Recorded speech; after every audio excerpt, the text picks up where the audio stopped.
आधार card outdated झाले आहे काय?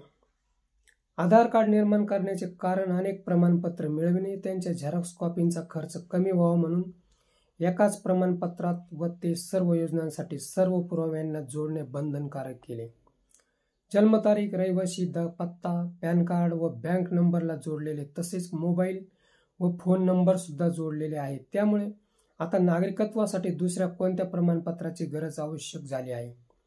आधार कार्डची पुन्हा तपासणी होऊ शकते, पण आधार पुरावा म्हणून चालणार नाही हे हास्यास्पदच होय. आधार कार्डवर नागरिकांना सर्व गोष्टी मिळू शकतात. मोबाईल नंबर मिळू शकतो, रेशनिंग कार्ड मिळू शकते, इलेक्ट्रिक मीटर मिळू शकतो, पासपोर्ट मिळू शकतो, पुन्हा लायसन्स मिळू शकतात.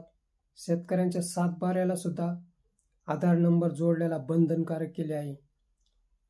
तरी आधार कार्ड हा नागरिकत्वाचा पुरावा म्हणून चालणार नाही. सुप्रीम कोर्टाचा निर्णय हास्यास्पद म्हटला पाहिजे.